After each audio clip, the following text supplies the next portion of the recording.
Helmets on for safety. Welcome to Random.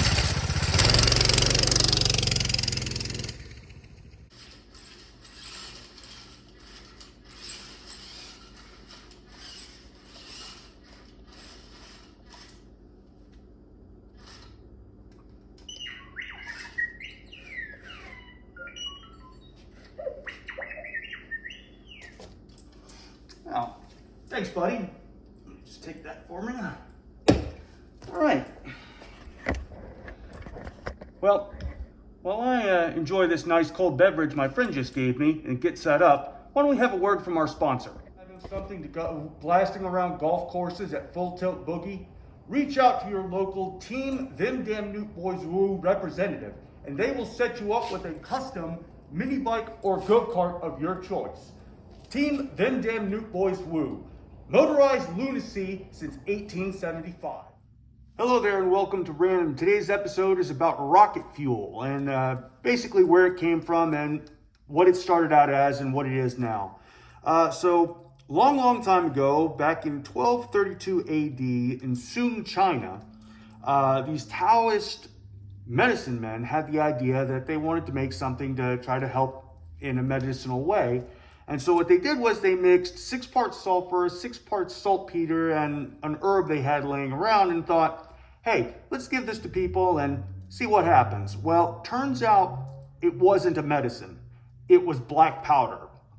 And so they're looking at it and they're like, okay, well, this stuff burns really well and it throws stuff a pretty good distance. Let's put it in a tube and compress it.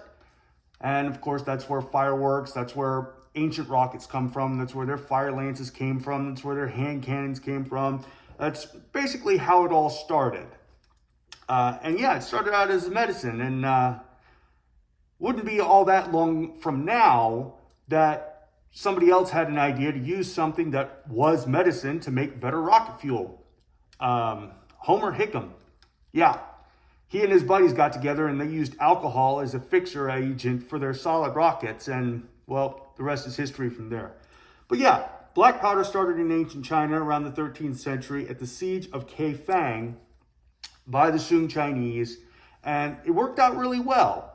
Then, of course, it got introduced to the Islamics, the Muslims, when China started kind of going down to that area, Afghanistan, Pakistan, that whole area right there. And, well, then it just kind of took off from there. The Muslims had their way of making black powder. The Chinese had their way. And, well, it pretty much all acted the same. Anyway, moving on. Modern rocket fuel didn't start really kicking off until the 1950s and 60s, where we started having things like ammonium perchlorate, ammonium nitrate, potassium nitrate, and so on and so forth. Now, those are all oxidizers, right? So that's stuff that can operate in oxygenless environments, all right? So you don't need anything else really to provide fire. All you need is fuel. And for the fuel that they used aluminum powder and a P-band fixer. It's basically like a synthetic rubber. That basically kept the aluminum powder in the rocket, and the oxidizer reacted with it, and that's where you got your thrust. Fantastic stuff. So basically, NASA used thermite as rocket fuel. Kind of, sort of. I mean, thermite's got a couple of different things in it besides just aluminum powder. And anyway, moving on. So ammonium nitrate, ammonium perchlorate, potassium nitrate, those are your oxidizers for solid rockets as of today. And then, of course, what do you do when you don't want to use solid rocket fuel, but you want to use something else? Well, solid rocket fuel is great for, say, smaller payloads in excess of, I don't know, 5 or 6 tons. You wouldn't necessarily need a whole lot of rocket fuel to get something heavy, like between 5 and 6 tons, into orbit, which is why Blue Origin will use it, which is why Starship uses it. It's why Elon Musk uses solid rockets to get his satellites into orbit. It's fantastic stuff, but you need something a little better for heavier loads, like, say, a space shuttle or a Saturn V. So that's where we get into liquid rocket fuel. Now the Rocketdyne F1 and modern rockets like the Raptor, they use kerosene and liquid oxygen. Liquid oxygen, of course, being the oxidizer and kerosene being the actual fuel. And it works great. The only trouble is getting it pressurized, getting it moved from point A to point B in the system takes a lot of components, takes a lot of headache to get kerosene and oxygen from the fuel tanks to the combustion chamber for it to do its job.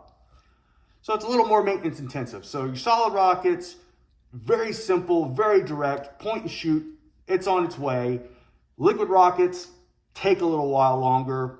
They move heavier weight, sure, but they also weigh a lot more because of all the infrastructure needed to get the rocket to do what it needs to do.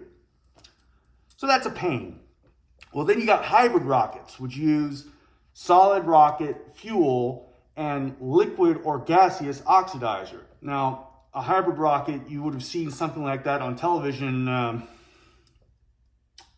15 years ago.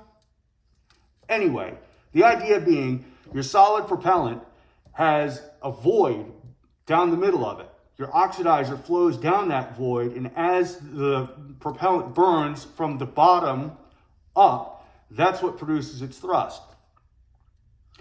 Pretty cool stuff, that. Anyway, so some of our liquids that we use once a rocket is in space, we'll use things like hydrogen peroxide, so that's H2O2. We'll use hydrazine, which is N2H4. That's really toxic stuff, and it's also hypergolic, which means in orbit, all you need to do is add a little bit of oxygen and a little bit of hydrazine to your combustion chamber. That's where you get your thrust.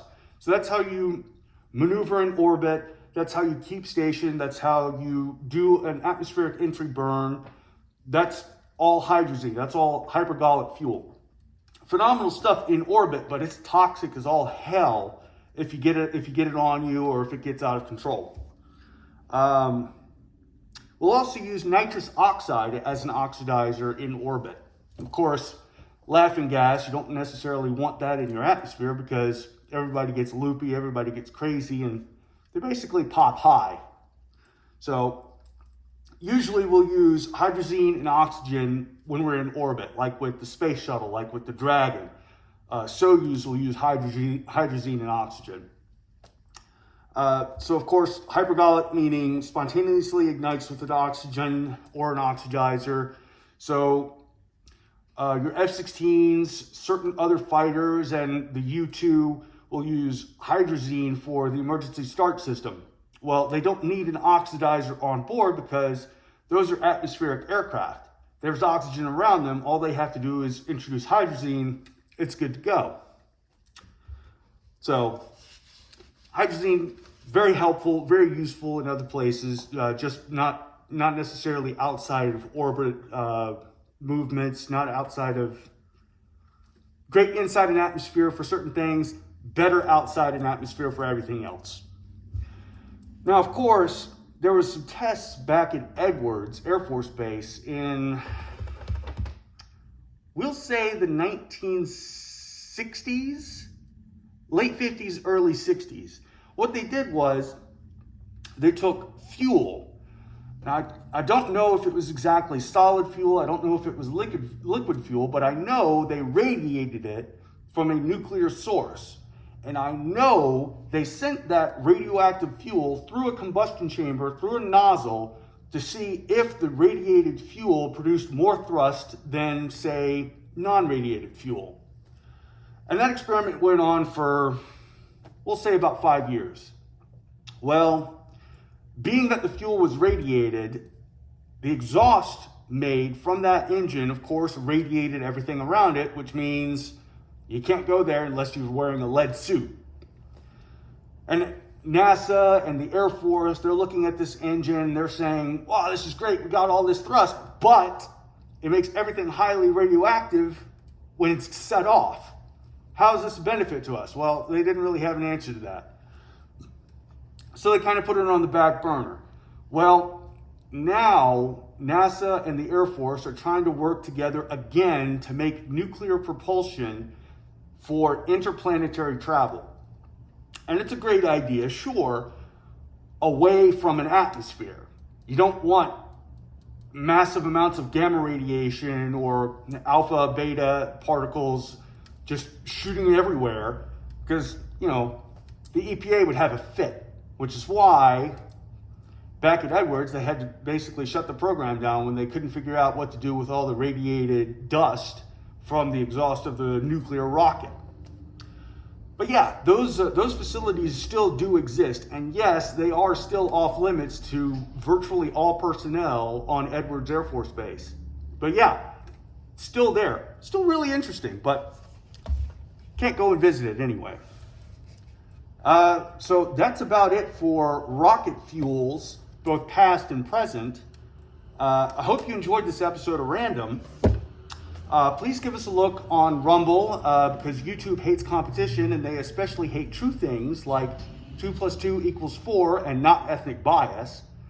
So like, fave, subscribe, and we'll catch you later. Random out.